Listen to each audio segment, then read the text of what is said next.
Alô? Não contavam com a minha astúcia, né?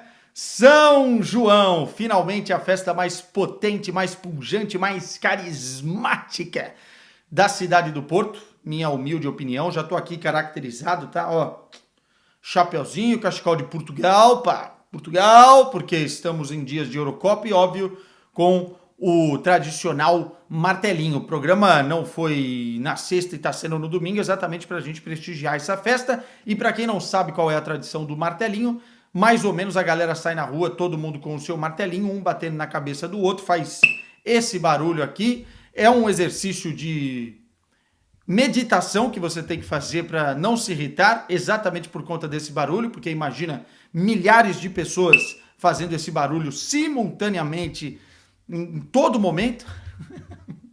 Esse barulho vai te perseguir depois para os próximos dias, né? Vai ficar em looping na tua cabeça. E fora isso, que tem a tradição também de colocar um pedaço de alho espetado numa vara, lá ele, e passar esse alho no nariz dos outros. Eu acho extremamente saudável uma festa família. Fora que os caras comem muita sardinha, tá? E eu também, já tô nessa, já moro aqui há 10 anos, estou comendo muita sardinha e hoje presenciei outro momento de grande irritação, não pro meu lado, porque eu garanti o meu, mas os portugueses que estavam lá. Fui no mercado 8 da manhã, deixei para o último dia, como todo bom brasileiro e todo bom português, né?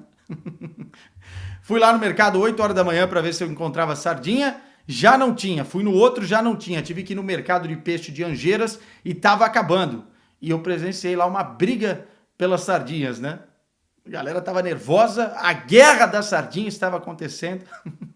Eu garanti as minhas 14 sardinhas que daqui a pouco vão para o assador, a churrasqueira, e portanto teremos São João, tanto aqui em casa quanto no canal. Então, geladinha já na mão, hoje vai na tradicional, tá? Vai no freestyle aqui, porque não temos tanto tempo assim.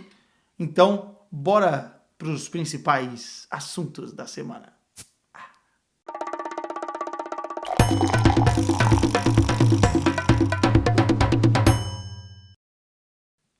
Hum. Tintim por tintim, meus queridos. Bora lá, até tirei um pouco aqui meus aparatos para a gente falar com seriedade nesse programa, porque esse programa é um programa sério, tá? Da família brasileira e portuguesa, tá bom? E antes de mais nada, dar o recado da nossa patrocinadora aqui, a KTO, tá? Nossa parceira, porque eu tô dando dicas lá no meu Instagram, para quem gosta de fazer fezinha, eu estou dando dicas sobre a Eurocopa, portanto, colhem lá no meu Instagram, porque vocês não vão se arrepender. Tenho acertado muita coisa, tenho errado algumas coisas, mas a gente pode trocar essa ideia por lá e sempre, claro, com a KTO para vocês se divertirem ganhando, beleza? Então é o seguinte, antes de mais nada, obrigado pelas perguntas. Toda quinta-feira eu abro a caixinha de perguntas lá no Instagram, na sexta-feira eu respondo, excepcionalmente dessa vez no domingo por conta do São João. E óbvio que pelo noticiário, né, e por esse canal tem uma assiduidade muito grande dos torcedores bávaros, Michael Olise, a nova contratação do Bayern de Munique, foi um dos temas principais das perguntas. Então, eu vou compilar aqui para quem me mandou perguntas sobre o que eu acho da contratação, tudo neste contexto, nesta opinião, beleza? Seguinte, o Bayern de Munique está fazendo um mercado muito interessante. Mais Bayern de Munique e menos FC Hollywood, né? Olhando para o mercado de uma forma mais inteligente. E eu acho que a contratação é muito positiva. Já achei que o Ito foi bom, né? Não é extraordinário o japonês zagueiro que foi contratado junto ao Stuttgart, mas acho, pagando a multa rescisória, mas acho que o Olise é um patamar bem acima, tá? E é uma promessa do futebol francês, é uma promessa dentro da Premier League, e acho que o Bayern acerta, só tem um porém. Antes de falar sobre esse porém, gostaria de falar um pouco do jogador, né? O Olise tinha uma multa rescisória considerada baixa pela posição para a Premier League e, enfim, para o contexto de um jogador dessas características. O Bayern de Munique foi lá e pagou. Né? São 45 milhões de libras mais 5 milhões em objetivos, ou seja, 60 milhões de euros. Não é um valor baixo, na realidade do Bayern de Munique. Mas no mercado de hoje é um valor muito, muito ok para um jogador de 22 anos, que tem características ofensivas, que é goleador. Para vocês terem uma ideia, nessa última temporada ele fez em 19 partidas 10 gols e 6 assistências. É um ponta direito, mas que joga com a perna esquerda, né? Característica principal é esquerdino. Ou seja, jogador que corta por dentro, mas ele pode jogar mais centralizado numa linha de 3 ofensiva, pode jogar também pela esquerda. É muito, muito habilidoso, é apelidado no Brasil já de O Liso, né? Por ser muito liso. É bom no enfrentamento, veloz, enfim, é um jogador alto, inclusive, 1,84 m, né? Para ser ponta. E bem interessante. O que eu gostei do que eu vi, e não vi tanto, porque não assisto frequentemente o Crystal Palace, mas vi contra alguns grandes times, é que é um jogador de enfrentamento de um contra um sem temor, né? É um cara que vai para cima, é ousado, é de drible, é de velocidade, enfim, um jogador que vai chegar ao contexto do Bayern de Munique numa pegada interessante, até mesmo para pressionar os jogadores que já estão lá. Nem sei se vão continuar todos, né? E aí eu tô falando dos pontas de origem. O Gnabry e o Coman, coloco o Sané também nessa turma, mas especialmente o Gnabry e o Coman foram muito inconstantes pelas lesões e pelas exibições nesta última temporada. Mais o Gnabry do que o próprio Coman, mas o Coman também deixou na mão com uma lesão séria na reta final aí. E o Sané também a gente não pode chamar de um jogador constante, né? Por boa parte da temporada foi um jogador que se colocou muita expectativa e pouco entregou. Na reta final ali da Champions conseguiu fazer alguns bons jogos, voltou a marcar, ele não marcado desde outubro e voltou a marcar contra o Arsenal nas quartas de final da Liga dos Campeões, enfim. Mas é um jogador que precisa dessa pressão. E agora, a estratégia do Max Weber e também do próprio Christopher Freund é buscar jogadores oportunidade no mercado, ou seja, pagando multas rescisórias e olhando para o presente e olhando para o futuro. O Michael Olise é um jogador olhando para o presente e para o futuro. O porém, que me preocupa no Olise, até conversei com o Fred Caldeira sobre isso, é um jogador que se machuca bastante, tá? Desde a época do Reading até agora no Crystal Palace, é um jogador que teve vários problemas de lesão, tornozelo, jogador que já teve problema também muscular, enfim. E aí é óbvio que tem que haver na última temporada, inclusive, uma avaliação, porque o Bayern de Munique não pode apostar suas fichas em um valor que, como eu disse, para o Bayern não é baixo, num jogador que vai se machucar muito durante uma temporada. Acho que isso está na equação, mas gostei muito da contratação. Tem só um porém também em relação a oportunidades do mercado. Tem o Nico Williams, da Espanha, que também já estava no radar do Bayern de Munique, como um dos jogadores que mais está se destacando nessa Eurocopa e tem uma multa rescisória também de 60 milhões. Com a contratação do Olise, fica difícil fazer outra aposta para essa posição, até pelo plantel que o Bayern tem, e contratar o Nico Williams. Ou seja, se você me perguntasse quem você prefere, eu preferiria o Nico Williams do que o Olise. Mas acho que o Olise é um jogador muito, muito interessante. Acho que o Bayern acerta na contratação. Luiz Pinto mandou aqui algumas, tá? Vou ler algumas dele. Ambiente vivido em competições de clubes, como Champions League, por exemplo, ou de seleções, como Euro e Mundial. Cara, eu já, enfim, nessas coberturas de Champions, eu já fiz muito jogo bom em lugares diferentes e com grande ambiente. Tá? Na Grécia, por exemplo, AEK, Olympiacos, já fui fazer jogo na Turquia, com o Besiktas, já fui, enfim, na Alemanha, no próprio Signal Iduna Park e tal. Mas eu acho que o ambiente de uma Eurocopa e uma Copa do Mundo é muito legal, cara. Eu adoro, especialmente a fase de grupos, né, onde todo mundo ainda está. Então vira uma grande mistura, uma grande salada de culturas e de festas e todo mundo numa vibe extremamente positiva. Por exemplo, no Catar, né, por ser um país pequeno, todo mundo se encontrou no mesmo lugar, né? Ou seja, a festa foi muito concentrada. Não tinha álcool, é verdade, o que é bom por um lado, porque tem sempre os idiotas, né, os brigões, mas enfim, tira ali aquele combustível da galera, né? Aquela hidratação.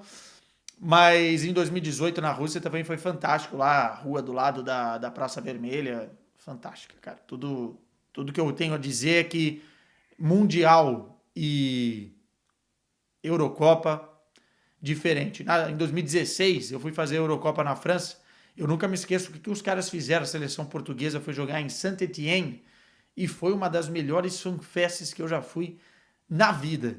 Então, assim, com todo o respeito, eu acho que o clube é mais forte dentro do estádio, né? O ambiente é mais forte dentro do estádio. Agora, a festa nos arredores, no país, nas cidades que essas grandes competições proporcionam, não tem comparação.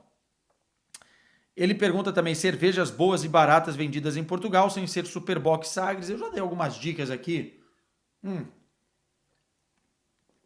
A Nortada aqui no Porto é uma delas. Não é muito... Olha, até colou aqui no relógio. Não é muito cara, é uma boa cerveja. Tem umas outras artesanais também que não fogem muito do preço. A Quinas é uma boa cerveja e barata, especialmente as edições especiais. Já mostrei aqui algumas. Enfim, tem opção, tem opção. E ele pergunta aqui, prestações medíocres para más de jogadores de classe mundial na seleção portuguesa. Por quê? A pergunta do Luiz foi antes do jogo contra a Turquia, tá? Então, enfim, eu não acho que a seleção foi tão mal no primeiro jogo quanto muita gente pintou. E eu não acho que a seleção foi excelente no segundo jogo, quanto muita gente disse. Eu acho que falta alguns jogadores coletivamente performarem melhor também individualmente, né? E aí eu tô falando de Bernardo Silva, do próprio Rafael Leão, do próprio Bruno Fernandes. Mas há uma evolução acontecendo. E eu acho que dentro das grandes competições, essas evoluções são importantes, né? Porque a gente vê na Inglaterra, por exemplo, uma involução. Em Portugal, não. A gente vê uma evolução. E eu acho que cada treino, cada jogo, esses caras vão soltar ainda mais, vão tirar um pouco dessa responsabilidade que é muito grande no peso de todo mundo, nas costas de todo mundo. Então, eu acho que Portugal ainda vai evoluir. Mas concordo que ainda não vimos a melhor versão de alguns jogadores, o que é natural, né? E se a gente comparar com outras seleções, acontece também. O Rafael Soares pergunta aqui, e a demissão de Álvaro Pacheco, o que achou? Repercutiu muito em Portugal? Aliás, torcida vascaína me mandando bastante mensagem, porque eu fiz um vídeo aqui sobre o Álvaro Pacheco e comentei as características do treinador, o que eu achei que poderia dar certo, o que eu achei que poderia dar errado. E, cara, é muito complicado, porque essa demissão diz muito mais sobre o Vasco do que propriamente sobre o trabalho do Álvaro Pacheco. Obviamente que repercutiu bastante aqui em Portugal, né? Um treinador que deixou o Vitória de Guimarães em quinto lugar, um treinador que é visto com bons olhos aqui no mercado português, vai para o Brasil e em 4 jogos demitem o cara, né? E não por incompetência do cara, por conta do caos político, do caos como um clube que o Vasco da Gama se tornou. O Vasco ganhou do São Paulo, né, depois da demissão por 4-1. Não se iluda, tá, torcedor do Vasco? Aliás, entenda que o Vasco vai brigar, assim como o Corinthians, por exemplo, que eu falo muito por aqui, lá embaixo na tabela do campeonato. Pelo time que tem e pela bagunça que é, né? A camisa do Vasco é muito pesada, o seu maior patrimônio é a torcida do Vasco é maravilhosa. Os caras não importam se o time tá na merda ou não, eles estão lá para apoiar, e isso é muito bonito. A história do Vasco da Gama permite que esses caras continuem lá, porque é muito bonita.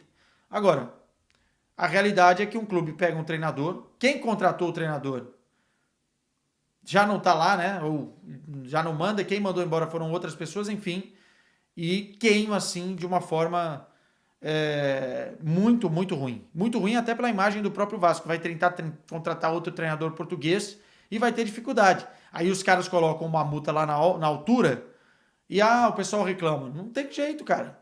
Você sai de Portugal, leva a sua família, leva a sua estrutura, leva os seus sonhos, chega no Brasil e tem 4 jogos, sendo que foram 2, se eu não estou enganado, Palmeiras e Flamengo.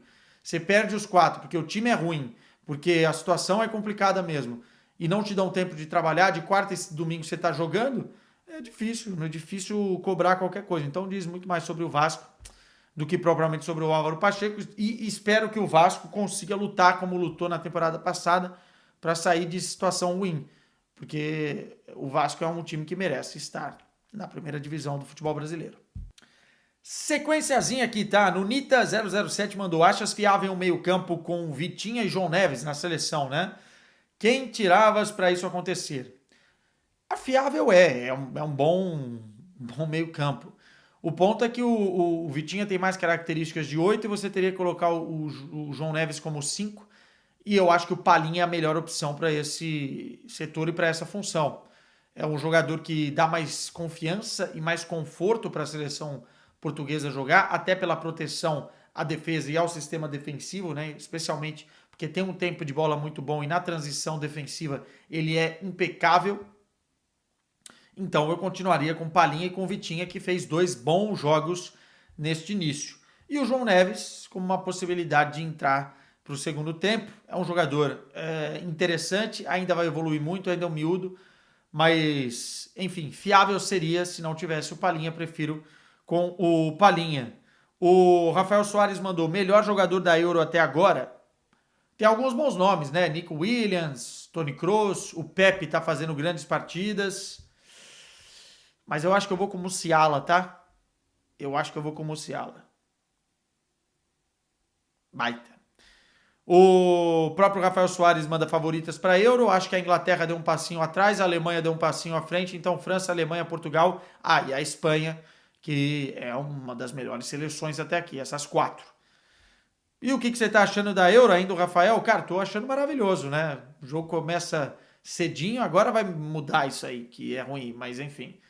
Para quem gosta de futebol, é um deleite, né? Ainda mais podendo assistir os jogos. Porque muita gente não tem essa possibilidade, porque está trabalhando e tal. Mas como meu trabalho é futebol, obrigado, Euro. Obrigado. Thomas Peixoto. Meu filho, acabei de ver que saiu um rumor de Gyökeres para o Arsenal. Acha plausível? Bom para os dois? Depende. Aí é um trisal, né? Tem que ser bom para os 3, bom para o Sporting também. Cara, parece que o Sporting não vai aliviar, vai querer vender na casa dos 100 milhões de euros. Para o Gyökeres, eu acho que seria muito bom a Premier League, voltar à Premier League depois dessa grande temporada que fez. Mas se ele continuar no Sporting também será bom por conta da Champions League e tal, e a moral que ele tem lá dentro, tá voltando de lesão agora. E para o Arsenal seria interessantíssimo, né? Se o time está procurando o número 9, um dos melhores da última temporada é o Gyökeres, e as características se complementam muito bem, né? É um jogador de muita força, velocidade, dribles em velocidade, progressão, arrasta tudo que leva, é um trator, e para o estilo de jogo, talvez, que o Arteta tem em mente, pode ser importante numa possível transição ofensiva, um ataque veloz, né? Martinelli de um lado, Saka do outro, e o Gyökeres. Acho interessante, tá? Acho bom, mas tem que ser bom para todo mundo. O Fê Silva mandou: Quesadinha, pensando no estilo, qual time grande o Rubem Amorim se encaixaria? Eu iria dizer um Barcelona. Por essa questão de gostar de ter a bola e tal. Acho que o Liverpool seria uma experiência interessante, mas, cara, não é um estilo diferenciado do que a gente está acostumado aqui em Portugal, né? E ele que fique no esporte mais um tempinho para conseguir fazer uma boa Champions League na próxima temporada. O Léo Ticote mandou: que vara no Liverpool no lugar de Dias seria uma boa? Cara, o Luiz Dias é um dos melhores jogadores na posição atualmente. O que ele faz com a seleção da Colômbia é impressionante. A gente tem que ver que o Liverpool tem algumas peças ali que foram crucificadas pela reta final, mas que são muito, muito bons jogadores. Eu não trocaria o Luiz Dias pelo Kvaratskhelia, não. Especialmente pelo que eu já vi aqui em Portugal, inclusive. O Adeilton Freitas mandou: Toni Kroos com a bola que está jogando, em caso de título, entra na briga pela bola de ouro. Acho difícil pela posição.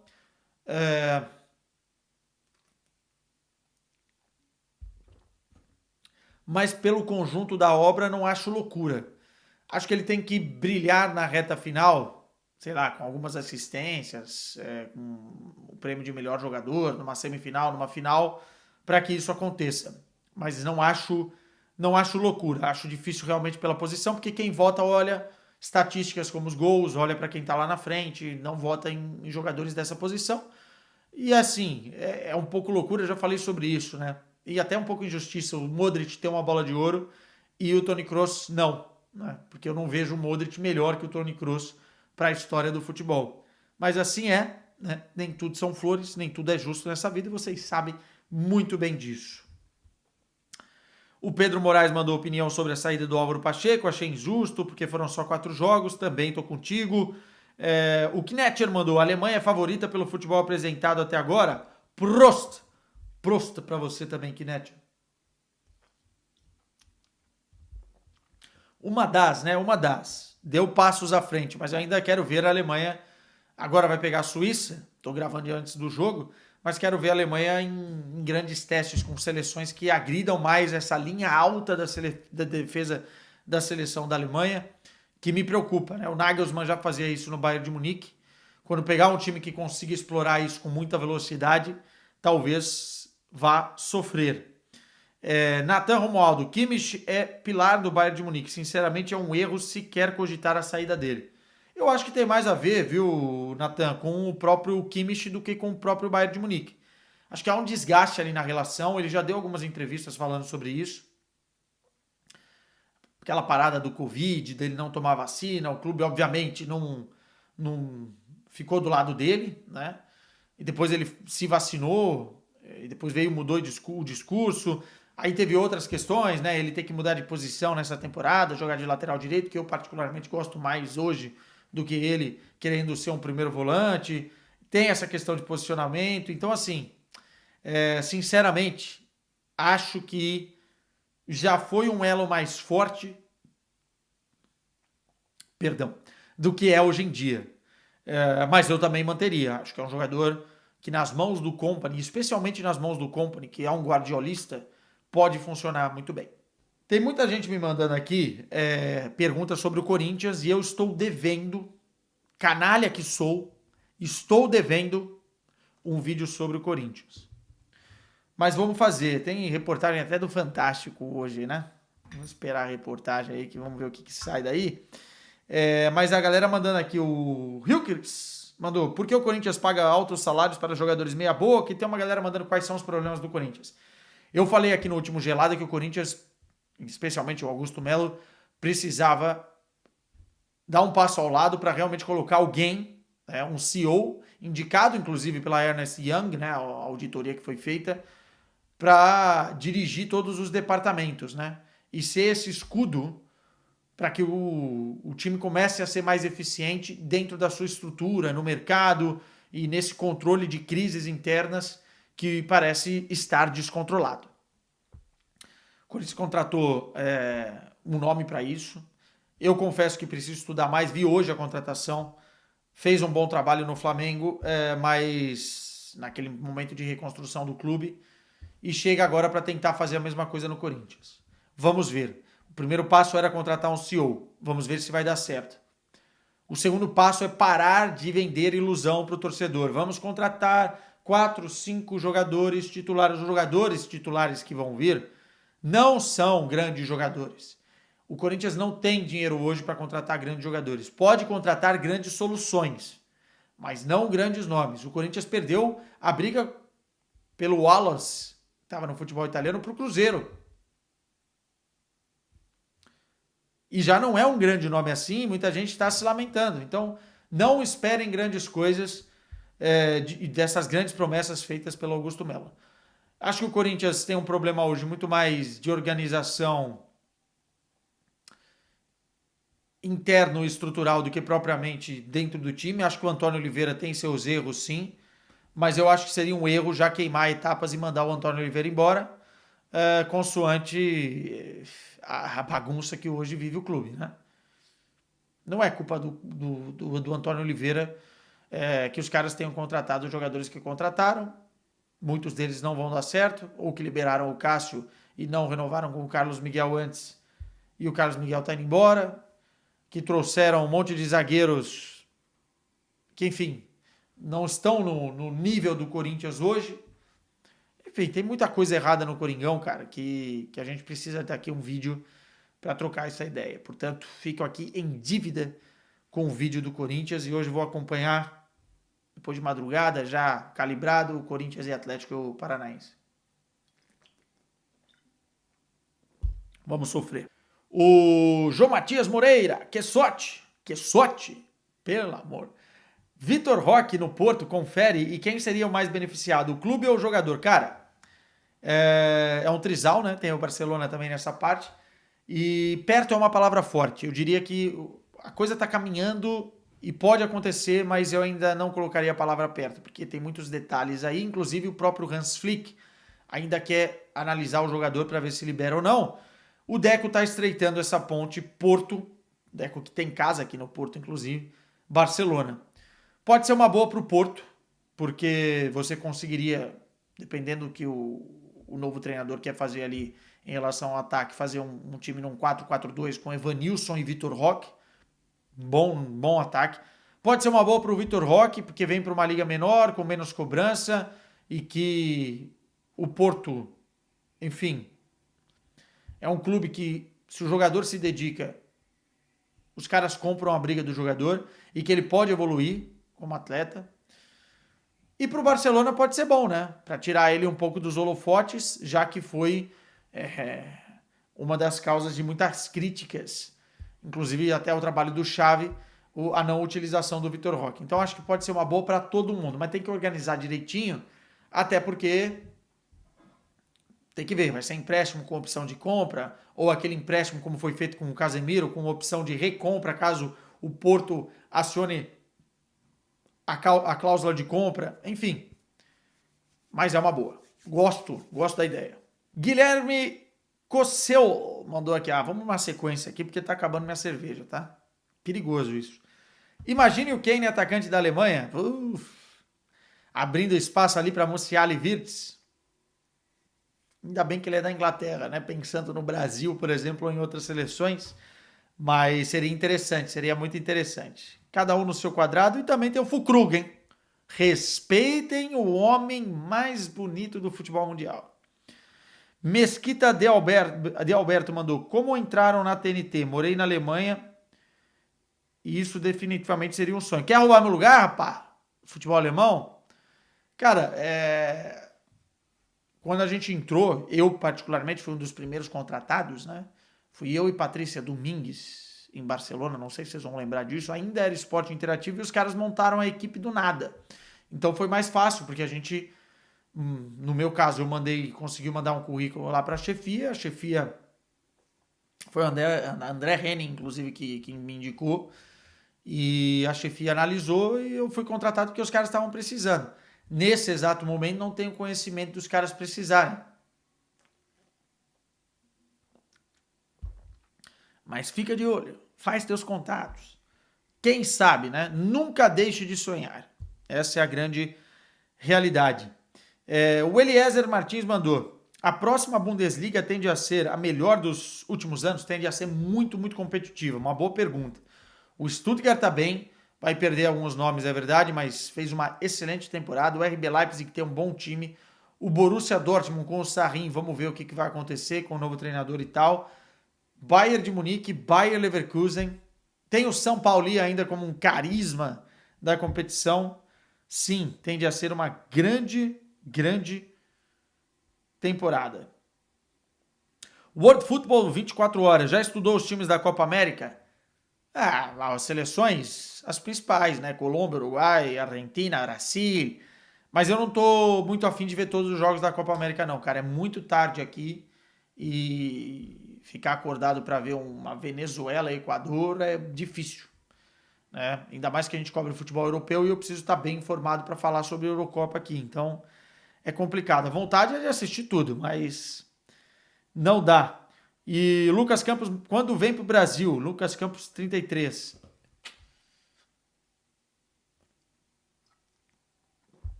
Final do ano é uma possibilidade.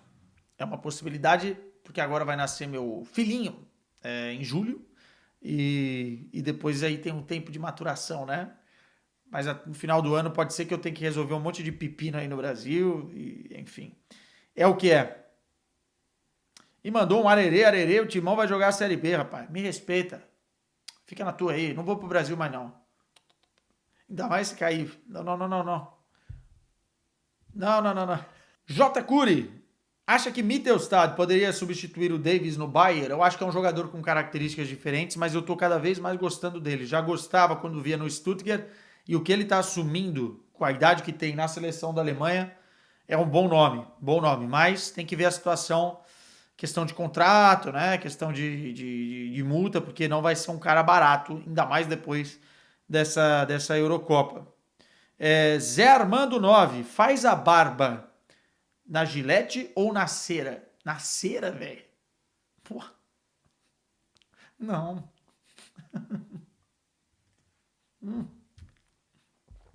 Deus me livre. Cara, o meu bigode é grosso, bicho. Se eu fizer na cera, eu acho que eu faleço. É simplesmente isso que vai acontecer. Vai na Gillette. Mas não é fácil, viu? Não pode ser todo dia, que senão me corto inteiro.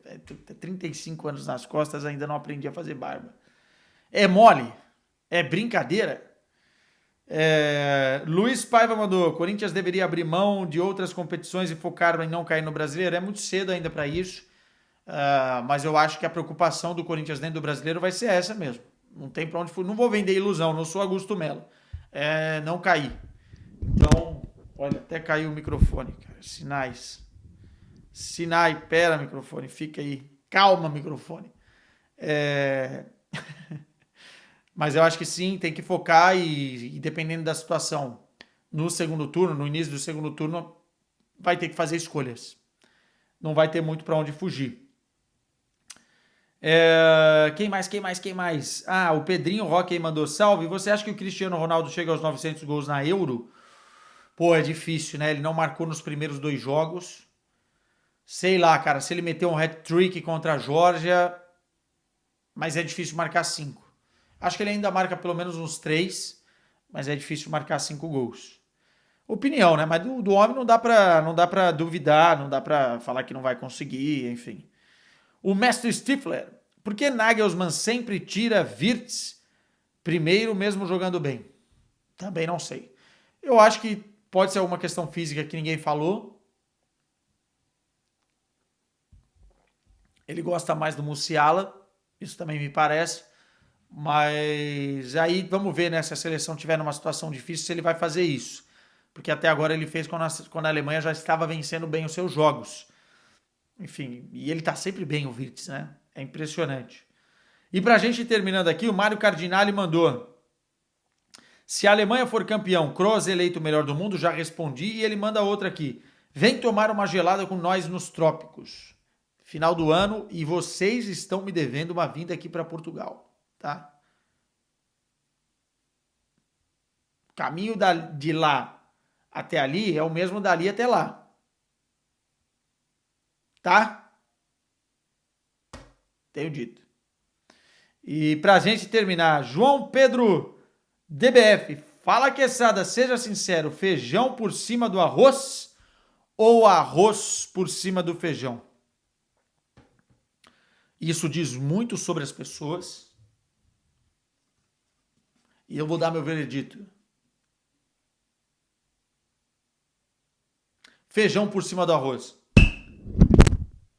E tenho dito. Tchau pra vocês. Bom São João. E nos vemos na próxima.